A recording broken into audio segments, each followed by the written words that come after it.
How's it going, everybody? It's a nice Monday afternoon. Made it to another week. Hope everybody enjoyed their Mother's Day. Nice weekend. Today I want to talk about credit cards real quick.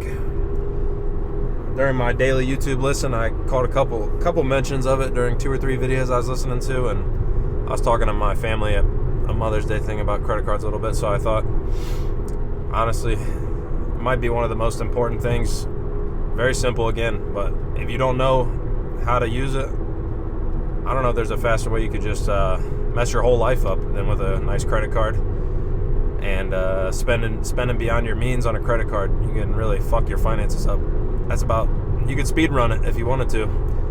So I thought I'd talk about it a little bit, and hopefully if anybody watches this that doesn't understand credit cards in the sense of understanding them fully, how detrimental they can be, I hope you can get something out of it. But I just want to talk about them because today I was listening to the thing I was listening to that mentioned them was talking about how credit card debt is flying through the roof right now. And right before I started the video, I looked it up. In 2023, at the end of 2023, we're hitting like 1.13 trillion in credit card debt in the United States.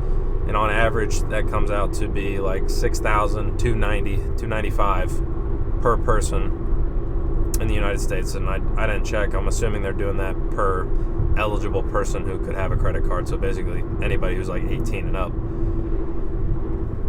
$6,300 roughly. Doesn't sound awful. And depending on how much money you make, $6,000 might not be that much to have, but to have it in true credit card debt and not just owe it on a credit card, not ideal. I would stay away from that at all costs. Honestly, credit cards are a tool, but they are a dangerous tool. So if you do not use them right, like I said, you can mess your situation up pretty fast. I think I honestly learned this pretty early. I don't think my mom ever used a credit card, and my dad was a big. I'll give him credit for that because I think he's the one who originally was like, just as long as if you can, just stay away from it. Really, there's no real need for it. People say build your credit, this or that. There is some reasons to use it. Like I said, it's a tool, but unless you understand what you're doing, I wouldn't even come near it because it's not worth the risk, honestly, if you don't know what's going on or you don't understand how to use it.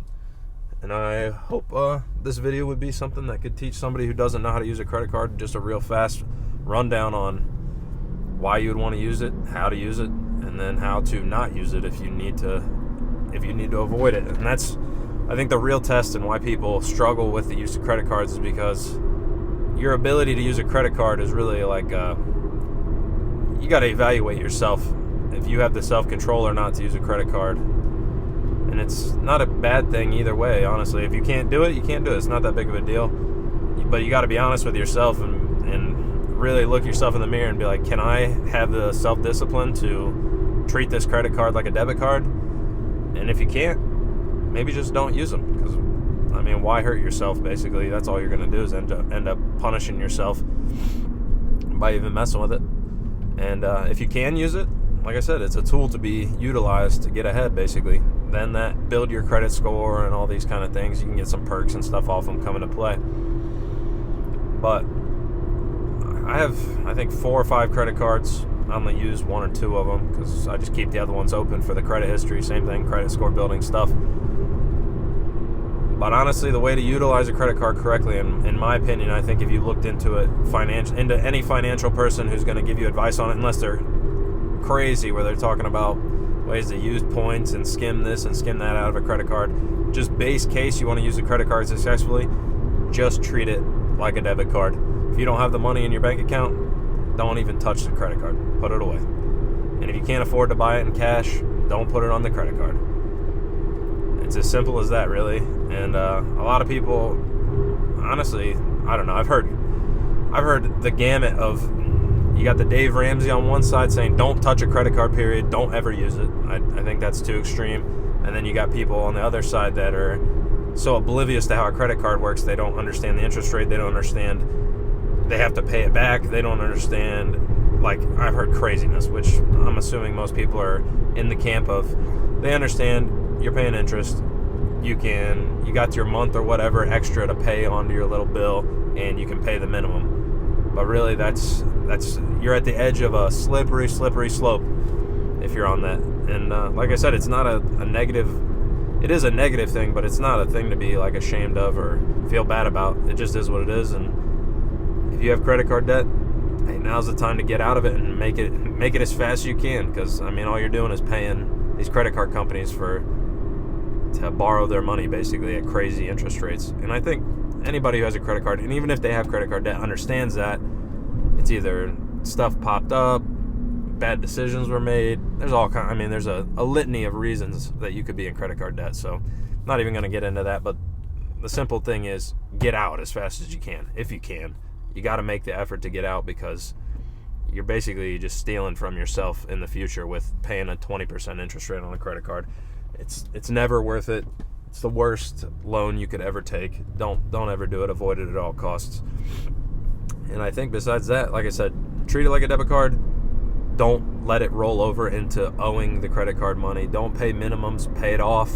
Pay it completely off. Treat it like the debit card. If you don't have it in cash, you can't afford it on the credit card either.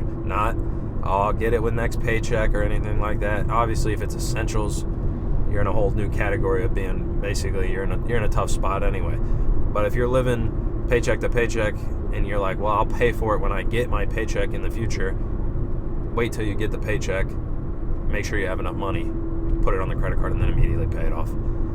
Even my wife had a different philosophy, I think, with her credit cards. Not that she's bad with credit cards, she didn't have debt or anything. I would have snooped into that before we actually got married, because that would have been like hey, this needs to be fixed basically, because this is not gonna fly. But she basically takes that month that you have to pay it and the next thing, and I don't even operate on that system. I'm full blown. I'm paying it that month. As soon as I get hit with a statement, I don't care what it is. Even if the statement's $400 and I owe $800 on the credit card, I'm paying the whole thing off back to zero. Take it back down to baseline every single month. I would say that's the safest way you could do it and not have to worry about what the payment doesn't go through, this, that. Don't even have to worry about all that. Just pay it early, pay it in total, be done with it. And then that's when you can turn it into this tool that I was talking about basically of credit score. And nowadays is a big thing. In theory, I know in theory you can use your money without a credit score in any way. And you can borrow money supposedly with no credit score. You can obviously, you want a car or something like that, just pay in cash. You want a house, pay in cash. Nobody's paying for houses in cash these days except geezers. Nobody's paying for a house in cash if they're sub 50 years old. It's just not. I mean, rarely, if ever, is that happening. So most people are borrowing money for their house. So your credit score comes in to play. And supposedly, like I said, there's ways you can get around it. If you want to look into that, go check out some Dave Ramsey videos. I'm sure they talk about it because that's what they preach on that side of things. But most people are going to borrow money for their house, likely going to borrow money for a car, and those are the main things. And I would say honestly, stick to that. Don't be borrowing money for other things that you can't afford. It's just not a good idea overall. The rest of the stuff, even cars, I would lean towards buying cash if you got it, or save it till you got it and then buy it in cash. But the credit card perks that you can get, obvious big one, everybody talks about it, build your credit, whatever. That is great. In theory, don't go into debt to build your credit. That is not a good move. Nobody should be telling you to do that. If they're telling you to do that, do not listen to them financially in any way. It is not worth it. Especially on a credit card with a 20% interest rate where you buy your furniture on a credit card and have a 20% interest rate on $3,000, $4,000. Hey, if you got the cash to already buy it and you want to put it on the credit card, put it on the credit card and then immediately pay it off. And then you get your little perks. You get your credit score bump. But as soon as you miss a payment, as soon as you are late on a payment, anything like that, say bye-bye to the credit score you're talking about, because you didn't help it. You just fucked it up completely. And I don't know how exactly long it stays on the report, but it isn't coming off anytime soon. And now you're just stuck with a bunch of debt, and now you owe them even more money. Some late fees, some overdue fees, and then what are you doing? You're getting in a wormhole terrible shit, basically, messing with that process. So I would say just, in general, stay away from it if you can. This is the same thing I'd say I'd preach to anybody who asked me about it or talked to me about it, especially somebody who's younger or new to it or just now getting into credit cards, getting into their own money and things like that. These things you got to know, because obviously a credit card company's out to make money. They don't care about you. They don't care about anything. They'll give you plenty of money just to hang yourself with it and basically be indebted to them forever if you're not careful. And a lot of people do it, and I wouldn't want to see it to anybody I care about, see it happen to anybody I care about, or see it happen to any of my family or anything like that. So it's the same type of thing. As far as building your credit, that's the move. Pay everything on time. Only, I would say, the best, simplest way to build your credit, you want to do that, you get one credit card, no annual fee, no anything like that. Get some, as whatever perks you can get out of it, cash back, whatever you want. But you throw your gas and your groceries on there. Some bills, anything that is a necessity, you have to pay it, you might as well put it on the credit card, in my mind. That's what I was saying with like the Dave Ramseys of the world. He's full-blown, no credit card, anything. Which I get his argument. Maybe another video I'll go into the argument and the psychology behind it, because it does make sense, but it loops all the way back to the full circle into, do you have the self-control to know what is a need or a want? And if you don't, then maybe don't put it on the credit card. If it's a need for sure, and you know, hey, your grocery bill for your monthly, your weekly groceries you got to get. Yeah, I mean, you're buying groceries no matter what. It doesn't matter. You might as well put it on the card and get your 1 or 2% cash back, and pay it off as soon as you see it pop up on the statement if you can't handle it besides that. But you're going to have to buy the groceries, you're going to have to buy the gas, you're going to have to pay for your bills. If you can put them on a credit card, I don't see the harm in doing it. It makes perfect sense to me to try to get your 1%, 2% cash back, whatever you can get out of it. Get whatever you can get. Now, in terms of self-control aspect, don't be going to the grocery store and buying way more shit than you need, and buying expensive stuff that you can't afford, and thinking, it's a grocery, I got to put on the... Don't even do that. Don't even think about doing that, because that's how you're jumping right into shark-infested waters with that shit. Don't mess with it. Don't play around with it. It's not worth the time, and it's not worth the effort that it's going to take to get you out of it and get back to baseline and back to even with your credit cards. And if anybody out there for some reason watching this and you're in credit card debt, off the top of my head, I cannot think of any worse debt you could be in. So honest, if you could pick one thing to pay off, it's those credit cards. You got to get rid of the credit cards. You got to pay them off, cut them up, throw them in the trash. If you're way in debt, obviously you probably couldn't handle it. And like I said, it is what it is. It's not fine, because I wish the best for you. I hope that doesn't happen to you. But it is what it is. You're in it. You're already in the situation. You got to get out of it now. So it's all hands on deck on paying the credit cards off and get out of it as fast as you can. That's all you can really do. And just buckle down for a little while and pay your way out of the credit cards. Pay minimums on everything else, because that 20% interest rate is going to be killing you. It's just going to be killing you. And there's no way to get out of it. I know if you've been in credit card debt and you're missing payments and all that stuff, like I said, that'd be a whole nother video of you can settle your way out of credit cards and stuff. But I would hope anybody who's watching this video, don't let it get to that point, and then don't even worry about that for now. We'll talk about that later sometime if we see if that's worth the time. But all in all, I think to summarize back to what I said, it's a tool. It's a tool to be utilized if you can utilize it. It's a dangerous tool. And I was trying to think, I don't know.